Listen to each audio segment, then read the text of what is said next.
Assalamu alaikum, chers frères et sœurs. Au cœur des enseignements de l'islam, l'apparition de l'imam Mahdi, que la paix soit sur lui, occupe une place particulière et suscite une profonde réflexion parmi les croyants. L'imam Mahdi est décrit comme un guide divinement choisi, envoyé pour rétablir la justice et l'équité à une époque où l'injustice et la corruption domineront le monde. Cette prophétie, profondément ancrée dans les hadiths du prophète Muhammad, Saus, est une source d'espoir pour des millions de musulmans à travers le globe. Dans un monde marqué par l'incertitude, les conflits et les crises, beaucoup se tournent vers les signes de la fin des temps pour mieux comprendre les événements qui les entourent. L'idée de l'apparition prochaine du Mahdi est perçue non seulement comme un événement spirituel, mais aussi comme une promesse de renouveau et de paix universelle. Les savants musulmans ont longuement débattu et étudié cette prophétie, soulignant son importance dans la foi islamique. Aujourd'hui, face aux défis contemporains, l'intérêt des musulmans pour ce sujet s'intensifie. Cette quête de compréhension n'est pas une simple curiosité, mais une volonté sincère de se préparer spirituellement et de rester fermement attaché aux enseignements d'Allah. Dans cette vidéo, nous allons explorer les prophéties liées à l'imam Mahdi, les signes annonciateurs de son apparition et leur pertinence dans notre époque. Avant de commencer cette vidéo, n'oubliez pas de liker cette vidéo, car cela nous donne beaucoup de force pour continuer à partager du contenu bénéfique. Et je vous invite à vous abonner à notre chaîne et d'activer la cloche de notification pour rester informé de nos prochaines publications sur la foi islamique. Merci et bonne vidéo. Les sources sur l'imam Mahdi. L'histoire et le rôle de l'imam Mahdi, que la paix soit sur lui, sont tirés des enseignements prophétiques et occupent une place importante dans la tradition islamique. Bien que le Coran ne mentionne pas directement l'imam Mahdi, de nombreux hadiths authentiques du prophète Muhammad, sallam, mettent en lumière son apparition future. Ces textes constituent les principales sources de compréhension sur ce sujet.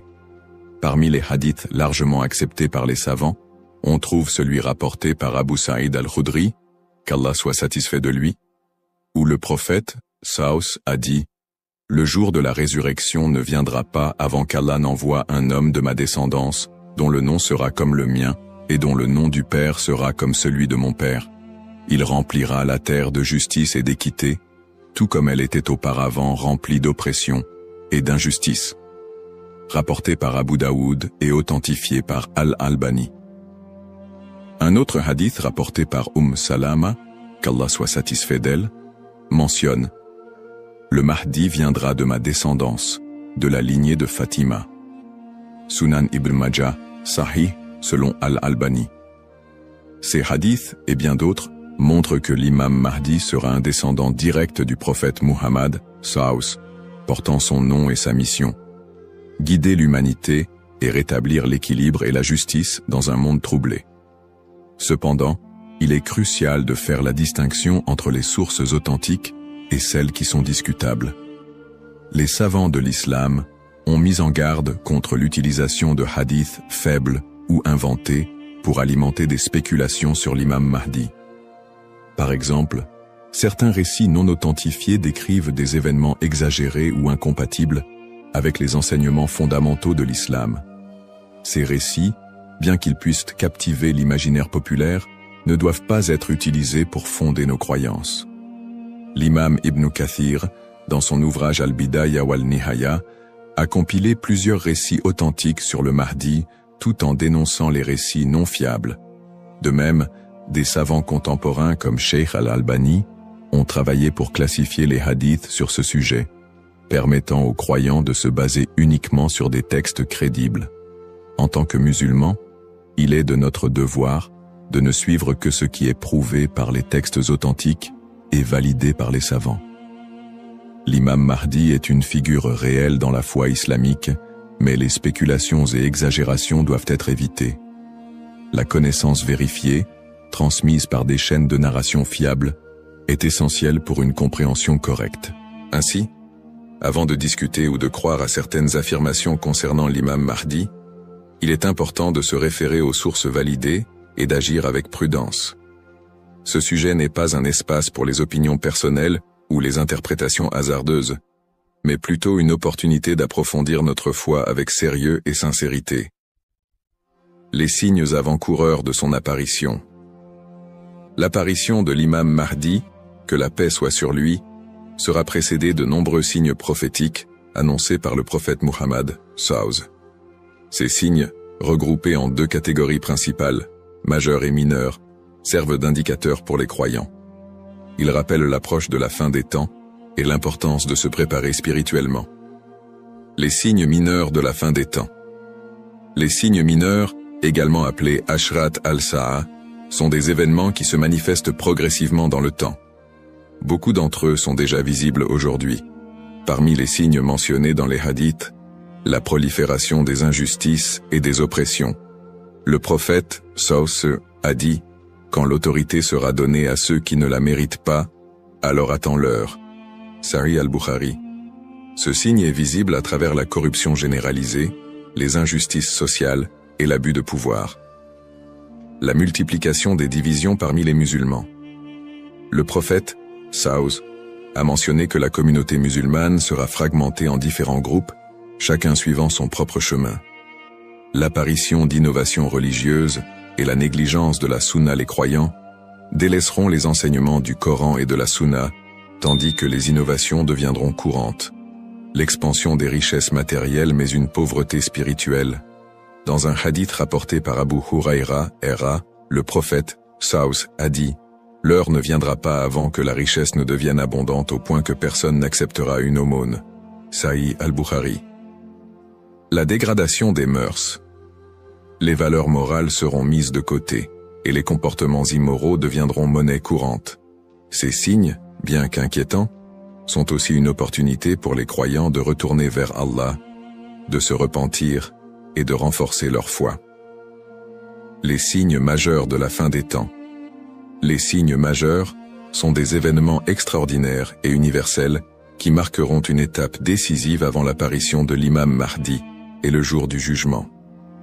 Parmi ces signes, la montée de grands troubles et conflits mondiaux.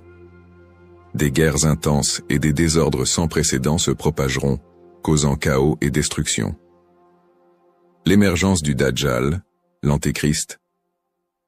Le Dajjal apparaîtra comme un grand trompeur, prétendant être divin. Il sera un test majeur pour les croyants.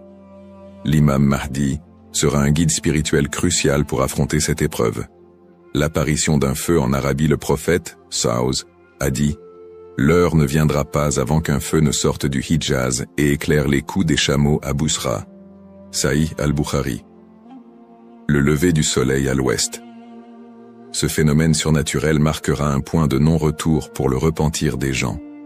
La descente de Jésus, Issa, que la paix soit sur lui, Jésus, As, reviendra pour soutenir l'imam Mahdi, vaincre le Dajjal et instaurer la justice. Événements actuels liés aux signes. De nombreux croyants se demandent si les événements contemporains, tels que les catastrophes naturelles, les pandémies, les guerres et l'érosion des valeurs morales, pourraient être liés à ces signes prophétiques. Bien que certains événements puissent sembler correspondre, il est important de rappeler que seul Allah connaît le moment exact de la réalisation de ces prophéties. Interprétation des signes par les savants. Les savants islamiques soulignent que les signes de la fin des temps ne doivent pas être interprétés littéralement ni utilisés pour prédire des dates précises. Leur rôle est de renforcer notre foi et de nous rappeler l'impermanence de ce monde. Cheikh al-Islam Ibn Taymiyyah et d'autres érudits ont mis en garde contre les spéculations excessives, rappelant que les prophéties doivent être comprises dans leur contexte spirituel et non comme des prédictions mondaines. Se préparer tout en restant modéré. Face à ces signes, les musulmans sont appelés à se tourner vers Allah par la prière, la lecture du Coran et les bonnes actions. Il est essentiel de ne pas sombrer dans la panique ou les théories sensationnalistes, mais plutôt de renforcer notre foi et notre confiance en Allah.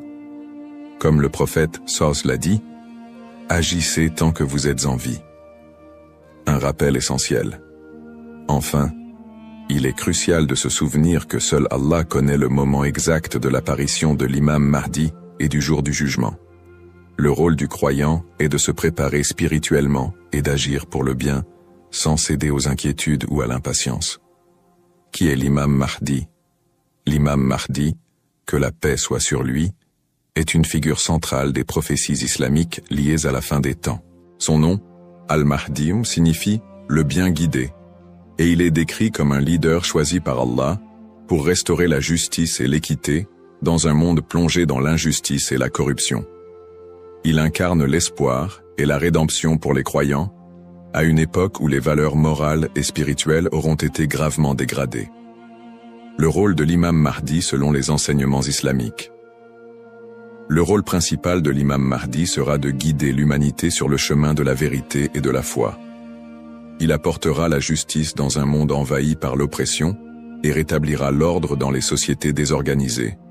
Le prophète Muhammad, Saus, a dit « Il remplira la terre de justice et d'équité, tout comme elle était auparavant remplie d'injustice et d'oppression. » Sunan Abu Daoud, Sahih selon Al-Albani. Le Mahdi sera également un défenseur de l'islam et de l'unité de la communauté musulmane. Ummah. Son arrivée coïncidera avec une période de chaos où les croyants seront divisés et éprouvés par de grandes tribulations. Il unifiera les musulmans sous une bannière commune et les guidera dans des batailles contre les forces du mal, notamment le Dajjal, l'Antéchrist. Traits et caractéristiques de l'imam Mahdi. Les hadiths authentiques décrivent l'imam Mahdi comme un homme au physique et aux qualités exceptionnelles. Son nom et sa lignée. Il portera le même nom que le prophète Muhammad, Saus, et son père aura également un nom similaire à celui du père du prophète. Il sera un descendant direct du prophète à travers sa fille Fatima, qu'Allah soit satisfait d'elle. Son apparence, dans certains récits, il est décrit comme ayant un front large et un nez aquilin. Ses traits physiques permettront aux croyants de le reconnaître. Son caractère, le Mahdi sera doté d'un sens aigu de la justice, d'une grande sagesse et d'un cœur pur. Il sera aimé et suivi par les croyants sincères. Le prophète Muhammad, sallallahu alayhi wa sallam, a dit « Le Mahdi viendra de ma descendance, de la lignée de Fatima. » Sunan ibn Majah, Sahih selon Al-Albani. Le lien avec le prophète Muhammad, Saus. L'imam Mahdi, en tant que descendant direct du prophète Muhammad, Saus, est lié non seulement par sa lignée, mais aussi par sa mission spirituelle. Comme le prophète, il sera un guide pour l'humanité et incarnera les valeurs de l'islam, la justice, la miséricorde et la foi en Allah. Sa venue est perçue comme une continuation de la mission prophétique, avec un accent particulier sur la restauration de l'équilibre dans un monde corrompu. Pourquoi est-il tant attendu par les croyants? L'attente de l'imam Mahdi est profondément enracinée dans l'espoir de voir un monde meilleur. Les musulmans voient en lui un symbole d'espoir, surtout dans les moments de grandes difficultés et d'injustice. Espoir de justice universelle, dans un monde où les inégalités et les oppressions sont omniprésentes, l'imam Mahdi est attendu comme celui qui rétablira l'équilibre et donnera à chacun son droit. Unité de la communauté musulmane. À une époque où les divisions parmi les musulmans sont nombreuses, il apportera l'unité et la paix au sein de l'Ummah. Un guide spirituel et moral. Alors que les valeurs spirituelles s'érodent, il sera un phare de lumière et un rappel puissant du message divin. Pour les croyants, l'imam Mahdi représente un renouveau spirituel et moral. Sa venue n'est pas simplement un événement futur, mais un rappel constant de l'importance de rester attaché à sa foi, de cultiver la justice et d'agir en tant que serviteur d'Allah. Un rappel essentiel. Bien que l'attente du Mahdi soit source d'espoir, il est important de se rappeler qu'Allah seul connaît le moment de son apparition. Comme le prophète Muhammad, Saus, l'a dit, il viendra au moment qu'Allah aura choisi pour lui.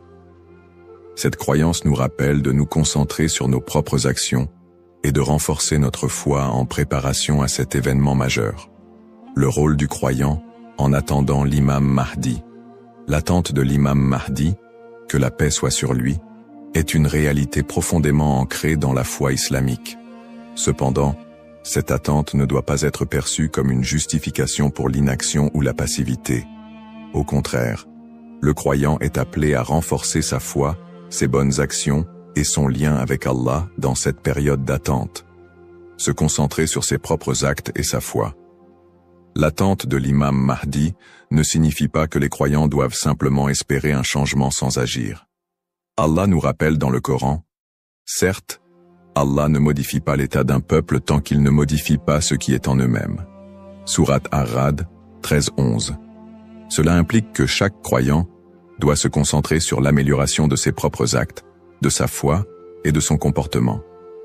L'imam Mahdi ne viendra pas pour accomplir ce que nous négligeons, mais pour guider une communauté déjà engagée dans la voie d'Allah. Pratique recommandée pour le croyant. En attendant l'imam Mahdi, le croyant doit s'efforcer de maintenir une relation forte et constante avec son Créateur. Voici quelques pratiques essentielles. La prière, salah. La prière est le pilier central de l'islam et le premier acte dont le croyant sera jugé. L'accomplissement régulier des prières obligatoires et surérogatoires est crucial pour renforcer notre foi. Le dhikr, évocation d'Allah, multiplier les invocations et les rappels d'Allah, permet de purifier le cœur et de rester connecté à lui, même dans les moments difficiles. Le prophète Saus a dit, « Le meilleur rappel est « La ilaha illa Allah » Il n'y a de Dieu qu'Allah. La lecture du Coran. Le Coran est la lumière et la guidance pour tout croyant. Sa lecture régulière, accompagnée de méditation sur ses significations, est essentielle pour maintenir un lien avec les enseignements divins. Le tawakkul, confiance en Allah. Face aux épreuves, le croyant doit placer sa confiance totale en Allah, tout en faisant les efforts nécessaires pour s'améliorer. Agir et être un modèle de vertu. L'attente de l'imam Mahdi n'est pas une excuse pour négliger nos responsabilités personnelles, sociales ou spirituelles.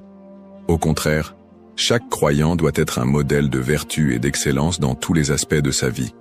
Dans sa famille, en éduquant ses enfants dans les valeurs islamiques et en maintenant une atmosphère de piété et d'amour. Dans sa communauté, en participant à des œuvres caritatives, en favorisant l'unité et en soutenant ceux qui en ont besoin. Dans sa conduite quotidienne, en respectant les enseignements de l'islam, en évitant les péchés et en recherchant l'agrément d'Allah dans toutes ses actions. Un rappel d'équilibre et de responsabilité. L'imam Mahdi n'est pas une figure miraculeuse venue pour résoudre tous les problèmes du monde sans notre participation. Son apparition sera une bénédiction pour ceux qui se seront préparés en renforçant leur foi et en accomplissant leurs devoirs religieux et sociaux. Le prophète Mohammed Saus a dit « Travaillez pour ce monde comme si vous alliez vivre éternellement, et travaillez pour l'au-delà comme si vous alliez mourir demain. » Cette sagesse rappelle aux croyants l'importance de trouver un équilibre entre les affaires mondaines et spirituelles, tout en se préparant à l'apparition du Mahdi. En résumé, attendre l'imam Mahdi est une opportunité pour chaque musulman de devenir une meilleure personne, en s'engageant activement dans le bien et en restant fidèle à la voie tracée par le prophète Mohammed. Saus. Les erreurs fréquentes et mises en garde. L'attente de l'imam Mahdi est une croyance importante en islam, mais elle doit être abordée avec prudence et discernement.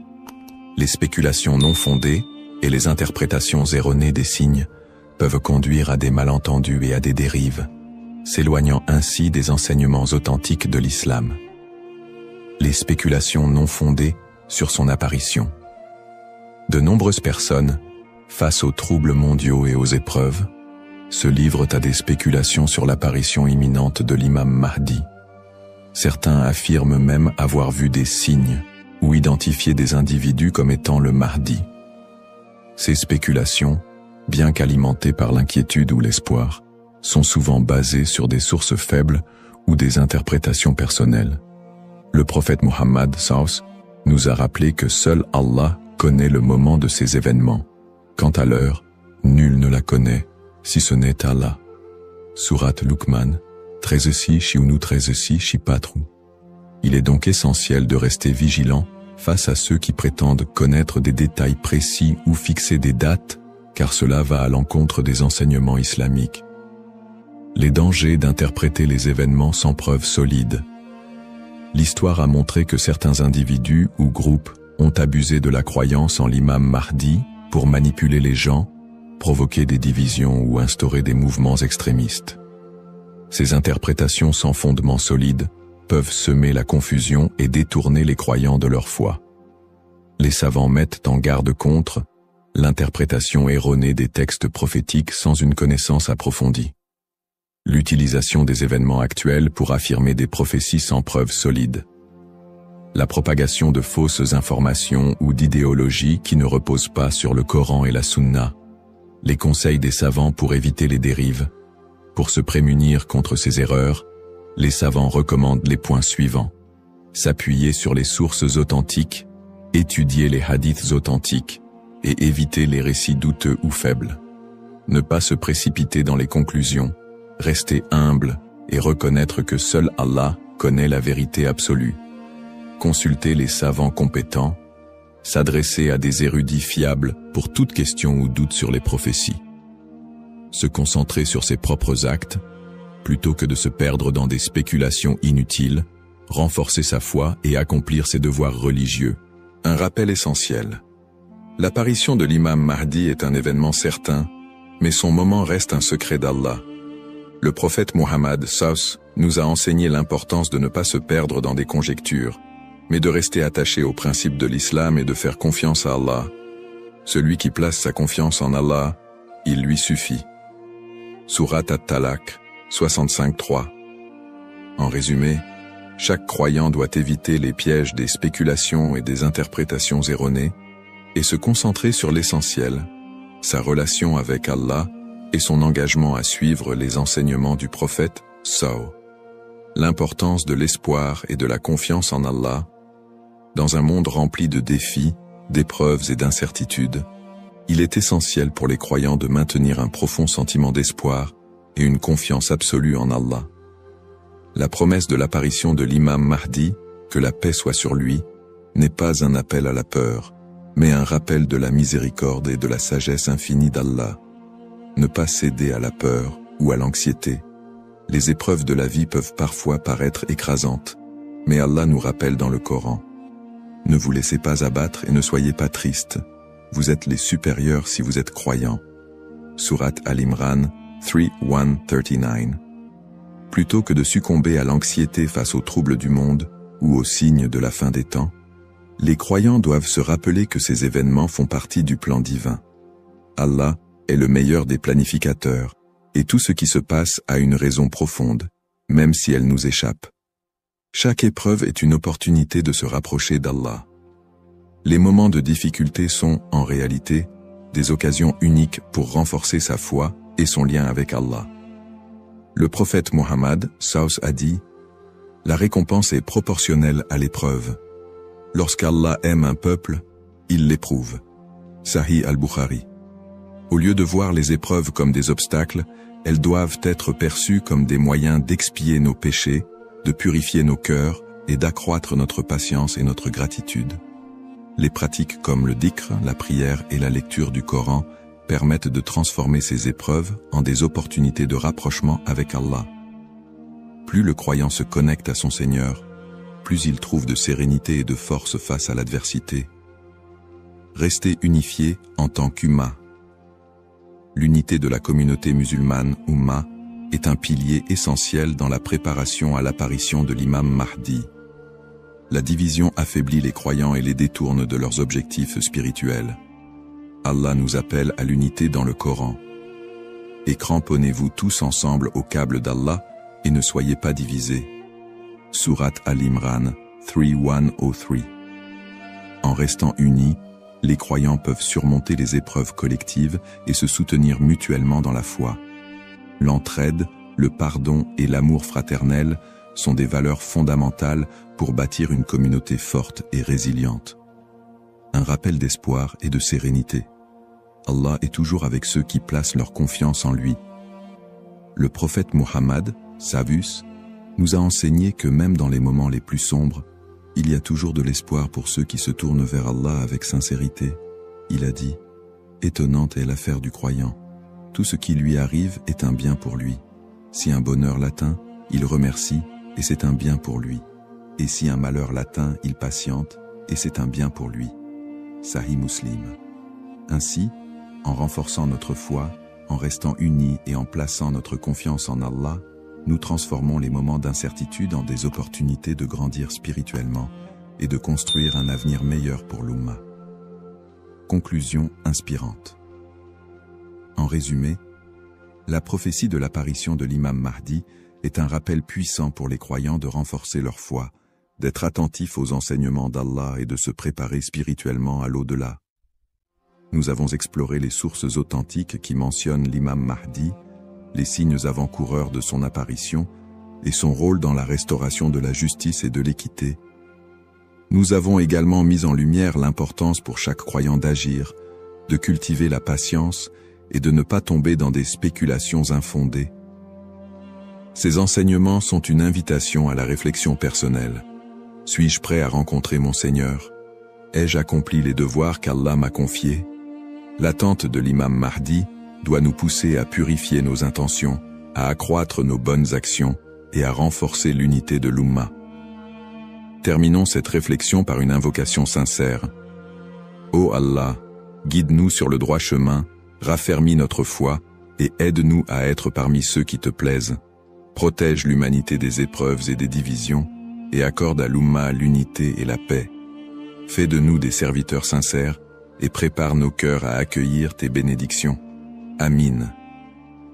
Puisse Allah nous accorder la patience, la sagesse et la force d'être des modèles de vertu et de foi. Bismillahir-Rahman-ir-Rahim. Au nom d'Allah, le tout miséricordieux, le très miséricordieux. Assalamu alaykum wa rahmatullahi wa barakatuh. Que la paix, la miséricorde et les bénédictions d'Allah soient d'armois sur vous tous. Attention, beaucoup de croyants commettent une erreur sans s'en rendre compte. Une erreur qui peut affecter leur relation avec Dieu. Lorsque l'appel à la prière du Maghrib retentit, qu'est-ce que vous faites en premier? Vous précipitez-vous sur la nourriture pour rompre votre jeûne et manger un repas complet avant de prier, ou bien vous accomplissez immédiatement